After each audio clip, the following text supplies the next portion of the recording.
Okay. Hi, folks. I'd like to welcome you to the Monday, February 6th meeting of the the Lunenburg Municipal Building Design Committee. This meeting is being recorded in accordance with Massachusetts law. It's going to be shown on the town website if you want to review it.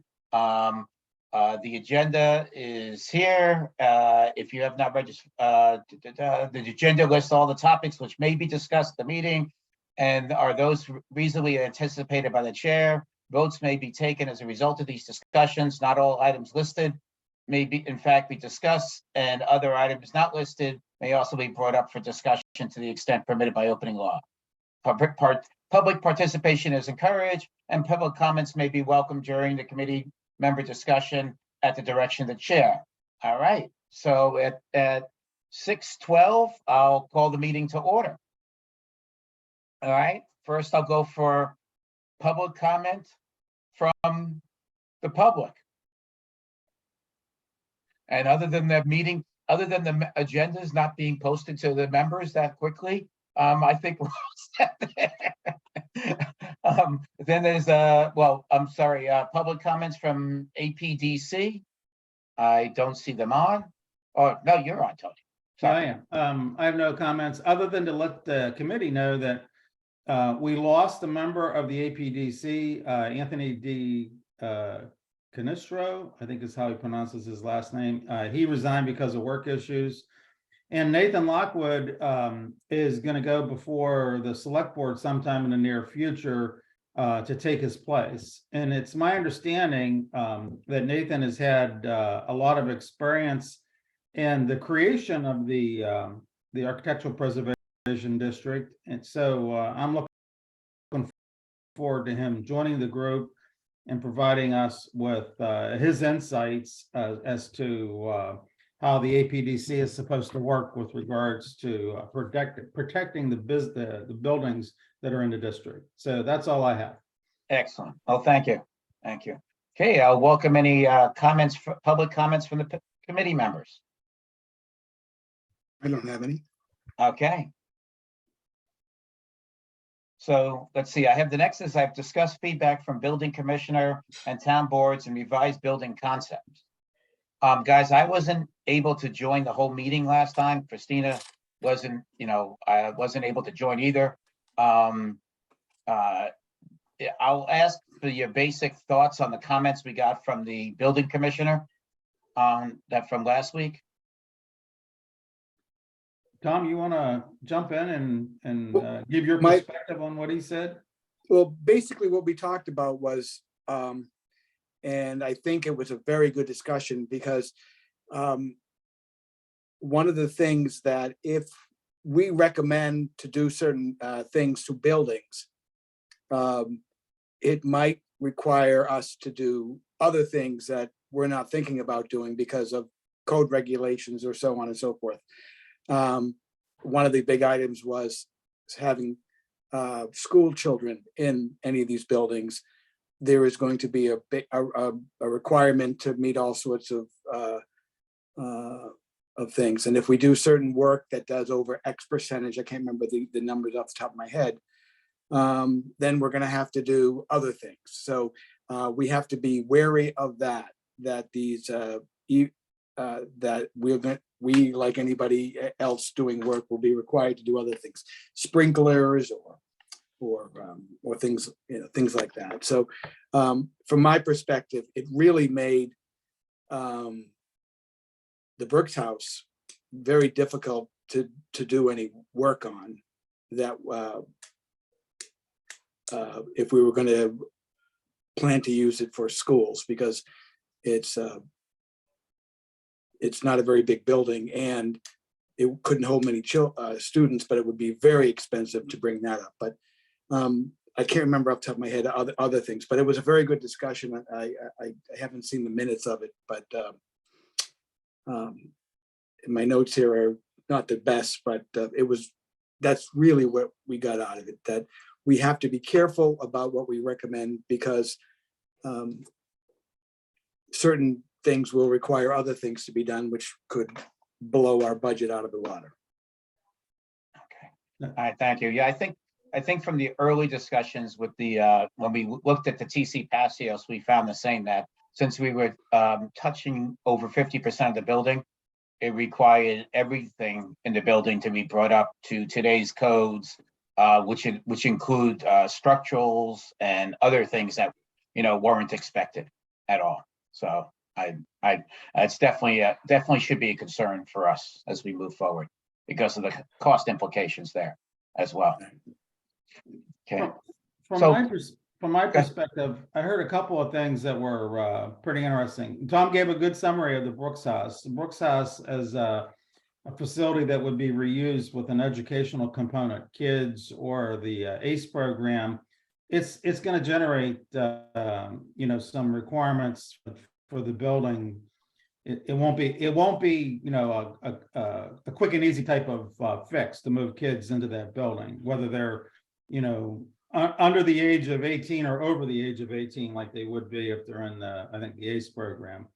But one of the things that I did hear from Casey was that with regards to things like historic structures, there are some exceptions to the rules that apply to new construction or buildings that aren't designated as historic. We talked a little bit about the energy requirements and what you have to do, and as I had suspected, and Casey had confirmed this, is that you don't necessarily have to meet all of the energy requirements with a renovation of a historic building as you would if it was a new building. And then the last thing that he talked about that really caught my ear was we had a lot of discussion between Casey, Greg Roy, and myself about fixing up Town Hall. The Ritter building is potentially a candidate for more code upgrades depending on how we do the addition. But if we were going to do work in the Town Hall in order to make it available as a meeting facility, as we've been discussing, it's probably going to require, a significant amount of code upgrades, as it should. Like if we're going to do anything with this building, we ought to do it right. And that was one of the things that Casey said, as well as Greg Roy. And of course, I completely agree with that. I think if we're going to use the building, then we have to be prepared that there's going to be a cost associated with using that building. And it's not going to be, insignificant. It's going to be what it should be in order for the building to be used for the next 100 years or the next 150 years, like it has been. And Casey completely agreed with that. He says, if you're going to do it right. And Greg Roy said the same thing. Is that a correct assessment of what you heard too, Tom? I don't want to. Yes, that Greg was very, and everyone, I think we all kind of agreed that our mandate, or what we heard from at town meeting and from the public in general, is that the town hall is a building that we want to maintain. We don't want it to be an eyesore. And so our goal was to find a use for it that would have some value to the town. And then I think what Greg and everybody was saying at the last meeting was, yes, we need to definitely put the resources in, not to get it okay for the next 10 years, but for the next 50 and 75 years, and do it right the first time, and don't nickel and dime it, and get it prepared. I guess my concern with the town hall is going to be is, as the world changes, that building is, if we do fix it up, it's going to be a chore to figure out what we're going to use it for. My guess is that, meetings will be, maybe we can always do town, select board meetings there or things like that. But, if it's just a big white elephant in the town, it looks nice and it's functional, but nobody uses it. I don't know. That's something maybe it's not our job in the short run, but I think if the building doesn't, we saw this with others, if we have to find a use for it, not just it's there.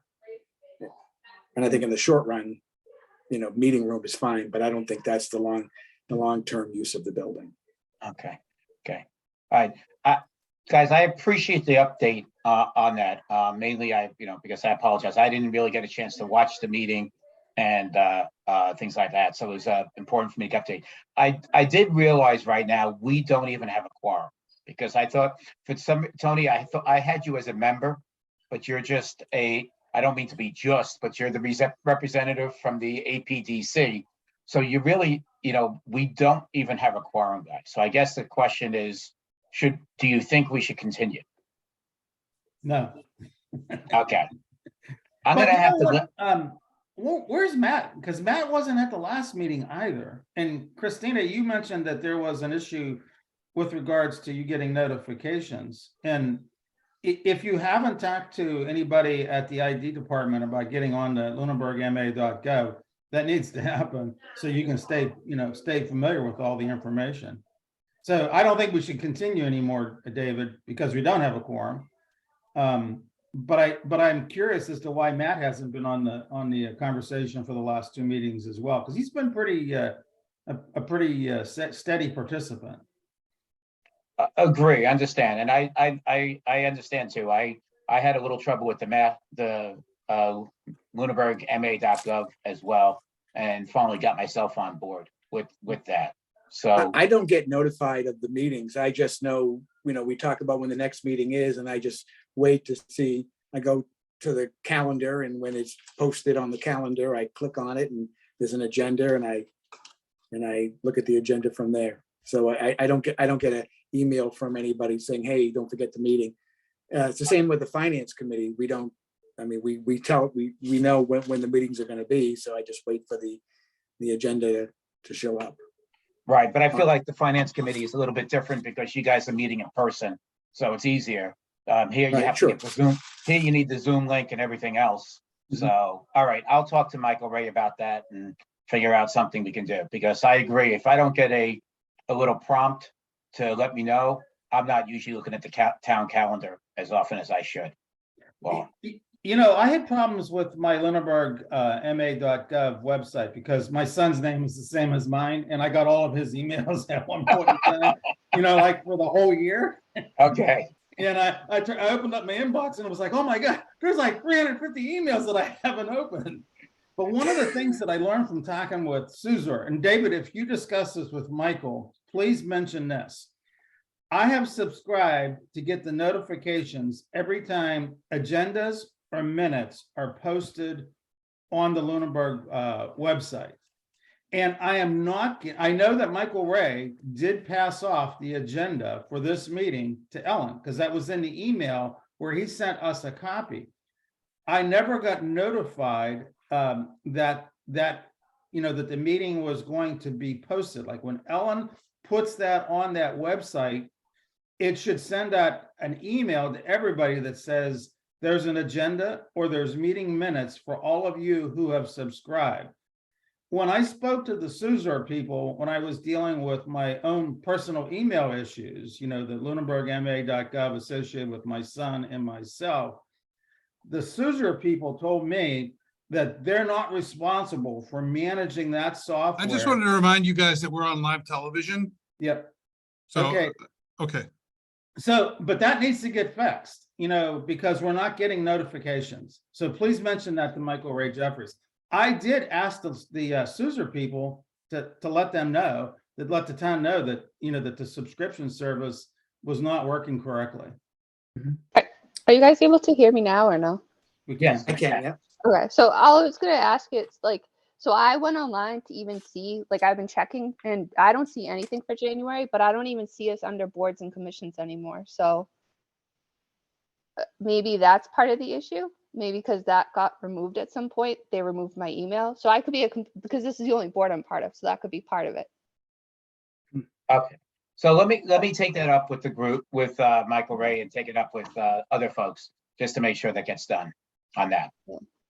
So on that note, the next meeting was going to be February 20th, but because of President's Day, that needs to be rescheduled. So the meeting after that would be March 6th. That would be Monday, March 6th would be the next meeting that we have on the count, according to the calendar that I know. Yeah, that's what I see too. Okay. So on that one, I don't know if I need it, but I'll take a motion. Well, we don't have a quorum. I recommend we adjourn. All right, any seconds? Uh, Do we even I- need to second? Because we don't Yeah. have a quorum. All right, David, Okay, tell so- Michael Ray I'm available for March 6th. okay, all right. All right, so guys, I thank you for your time, Right. and all that stuff. I'll let folks know what's going on. Main thing I'll let them know is that, obviously we're not getting alerted for the alerts and things like that. But I appreciate the time, guys, and enjoy the rest of your evening. If you You too. can. Was thanks. there, sorry, Oh, sorry, was go there- ahead, Christina, sorry. after the town hall meeting, how many meetings have we had? Just one, or was there other ones? No, there's been several. Okay. I'd say probably, I'm gonna say 4.